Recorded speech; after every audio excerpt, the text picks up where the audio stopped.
Balita mula sa lalawigan sa bawat rehiyon ng ating bayan. Dito sa Ang Pilipinas Ngayon.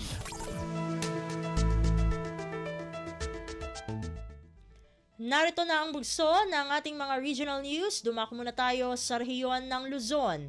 Pagpasok sa tupad program ng Department of Labor and Employment sa implementasyon ng Project Lawa at Binhi ng Department of Social Welfare and Development na nakatuon sa paglaban sa epekto ng El Nino, pinaplano na sa Region 2. Narito ang buong balita na ihahatid sa atin ni April Racho mula sa Tugigaraw. Manam na mati parang tinulong ti Department of Social Welfare and Development, wino DSWD Region 2 kung Department of Labor and Employment, wino Dole Region 2 para iti implementasyon ti Project Lawa, wino Local Adaptation to Water Access, kung Binhi, wino Breaking Insufficiency through Nutritious Harvest for the Impoverished, iti Region 2, na isang kati coordination meeting iti baot iti opisyal, iti duwa nga ahensya, ngayon dauluan, da DSWD Region 2 Director Lucia Alan, kung Dole Region 2 Director Elpidio Apal, tapno pagsaritaan, tinasao a convergence program, kada iti kat maaramat ti Project Lawa kan Binhi Framework para iti panangipatungpal iti tupad program ti Labor Department nga maipadganat-gat a maipatungpal laeng kadagiti target areas kan prioridad a benepisyaryo a binigbig ti DSWD. Kada iti kat ti Dole ti mangilatang ti pondo tapno masuportaran dagiti sumarsaruno kan baro a grupo dagiti benepisyaryo partikular dagiti apektado ti El Nino. Mainaag kada iti kat may sayangkat ti panagpirma ti Memorandum of Understanding ti Project Lawa kan Binhi kat may patpatungpal babaen ti Risk Resiliency Program nga adaan cash for training kan cash for work modality na. May bilibilang daytoy kas may sa a proactive intervention kan sustainable solution tapno masupyat ti panagbisin kinarigat ken matulungan dagiti tattao a sulbaran ti kinakurang ti taraon ken danong nga inya ay ti panagbaliw ti tiempo. Manipud Tugigaraw City daytoy ni April sa Lucon Radyo para iti Radyo Pilipinas World Service.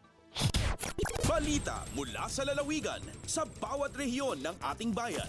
Dito sa Ang Pilipinas Ngayon.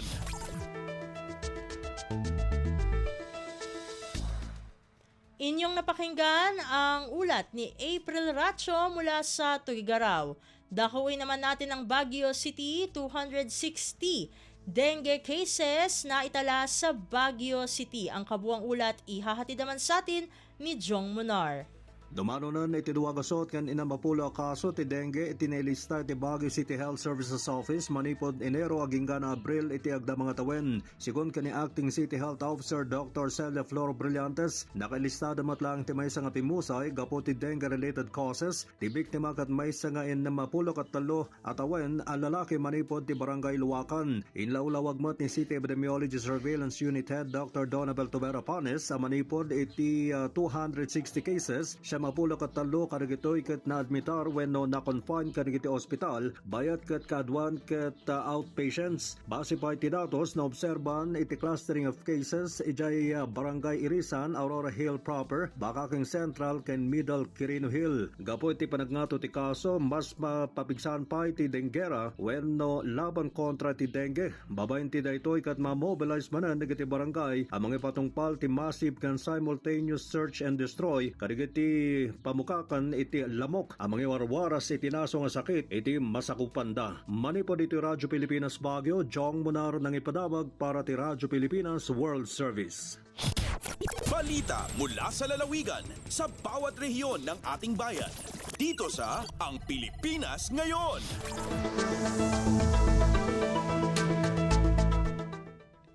Inyong napakinggan ang ulat ni Jong Munar mula sa Baguio City. Puntahan naman natin ang Virac. Mga mangingisda at magsasaka sa Virac Catanduanes binigyang pugay ng lokal na pamahalaan. Narito si Jan Tatad para sa balita. Pigtawanin pag-umaw asin pagmidbid kan lokal na gobyerno nin Virac Catanduanes ang mga parauma asin para sila sa nasabing banwaan sa sindang pagselebrar kan Farmers and Fisher Folks Day kan Mayo 3. Ini sa paagi kan mga inihanda na aktibidades kan lokal na gobyerno sa selebrasyon kung sa inbida ang mga parauma asin para sila kan Virac araw kan palay Quizbee, bangkarera, duck dressing, high value crop, longest line, habulan ng baboy, sagkod basketball. Sa iyang mensahe, pinagtawan doon kan alkalde ng Virac na si Mayor Samuel Laines ang kahalagahan kan papel na tigagampanan kan mga parao maasin para sila sa komunidad.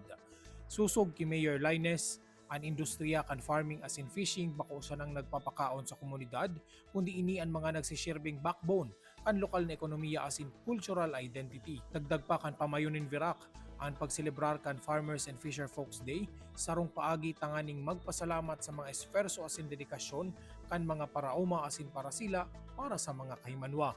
Halidigdi sa Radyo Pilipinas Virac, ini si John Tatad para sa Radyo Pilipinas World Service. Balita mula sa lalawigan sa bawat rehiyon ng ating bayan. Dito sa Ang Pilipinas Ngayon.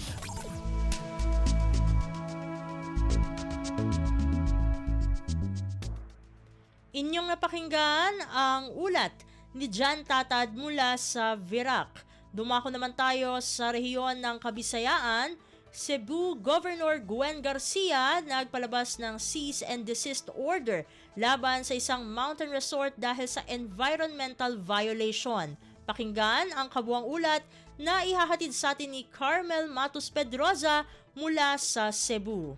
Gipahunong sa lokal gamhanan sa lalawigan sa Subo ang operasyon sa usa ka mountain resort nga nahimutang sa lungsod sa Carmen human sa nakita niining kalapasan. Usa ka Executive Order No. 8 Series of 2024 ang giluwatan ni Cebu Governor Gwendolyn Garcia nga nagmando sa temporaryong pagpasaraw gingon man pagpahunong sa operasyon sa Durano Eco Farm and Spring Resort. Nasuta sa gihimong pakisusi sa lokal nga kagamhanan nga nagpagama kini og mga swimming pools nga nagbabag sa natural nga pag-agi sa tubig sa Luyang River. Gimanduan usab ang Mau Mountain Resort sa pagpa-restore sa kanhing nga dagway ug porma sa dapit. Gawas pa sa pagpakuha og mga permits gikan sa Department of Environment and Natural Resources, una kini sila makabalik sa pag-operate. Nipadayag hinuon sa ilang kaandam ang nanag-iya sa resort sa pagpangunay sa pagguba sa mga istruktura nga nakalapas usab sa easement zones. Gikan dinhi sa Sugbo kini si Carmel Matos Pedroza para sa Radyo Pilipinas World Service. Balita mula sa lalawigan sa bawat rehiyon ng ating bayan. Dito sa Ang Pilipinas Ngayon.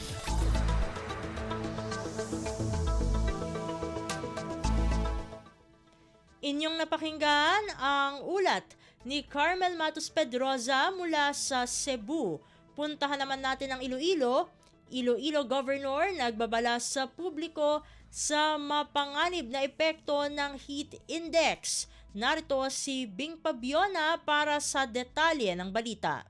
Nagpaandam sa publiko si Iloilo Governor Arthur Defensor Jr. batok sa exposure ukon pagbulad sa init sang adlaw ilabi na nga masyado kataas sang heat index ukon ang mabatyagan nga kapaang. Para mag-andam ang publiko tugas ang tig-ilinit nga ginapalala sang El Nino phenomenon, nag-issue ang gobernador sang Executive Order No. 188 Series of 2024 nga magsunod ang Ilonggo sa pag-obserbar sang minimum public health standards batok sa makahalalit nga heat index. Kinahanglan suno kay Defensor kawan nga ma-expose sa takna alas 8 sa aga tubto alas 5 sa hapon. Dapat mag-obserbar sang husto nga hydration o kon pirmi mag-inom sang tubig, kag limitahan ang pagsuksok sang damol o kon layered nga panapton. Ginapanugyan man sa mga residente nga hindi magwa sa balay kag likawan ang paghiwat sang publiko nga pagtipon-tipon sa takna alas 8 sa aga tubto alas 5 sa hapon.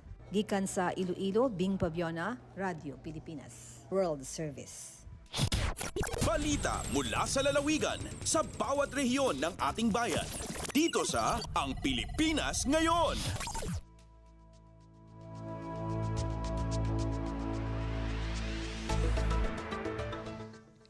Inyong napakinggan ang ulat ni Bing Pabiona mula sa Iloilo. Dumako na tayo sa Mindanao. Department of Health sa Region 11 mas palalakasin ang bivalent oral polio vaccine supplemental immunization activity sa rehiyon. Ang kabuang ulat ihahatid naman sa atin ni Maselda Salya mula sa Davao. Mas gipakusgan pa sa Department of Health Davao Center for Health Development ang bivalent oral polio vaccine supplemental immunization activity nini sa rehiyon. Labot nini, gisugdan na ang reorientation sa bivalent oral polio vaccine catch-up and supplemental immunization activity milabayng semana sa pagpanguna sa Department of Health Davao Center for Health Development pinaagi sa National Immunization Program.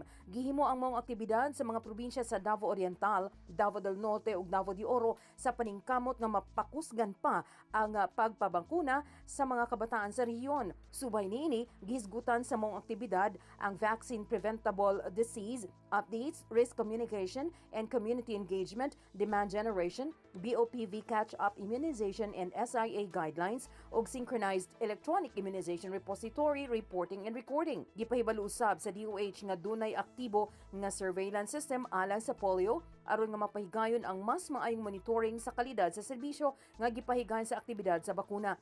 Nanginaot ang ahensya nga tanang bata gaedad 6 ka semana hangtod 59 months old mahatagan kini og BOPV. Magpadayon usab ang himuong oryentasyon karong semana sa mga probinsya sa Davao del Sur, Davao Occidental ug Davao City. Gikan dinhi sa Radyo Pilipinas, Davao, Marcel Mamondasalya para sa Radyo Pilipinas World Service.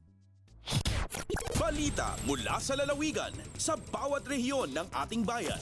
Dito sa Ang Pilipinas Ngayon.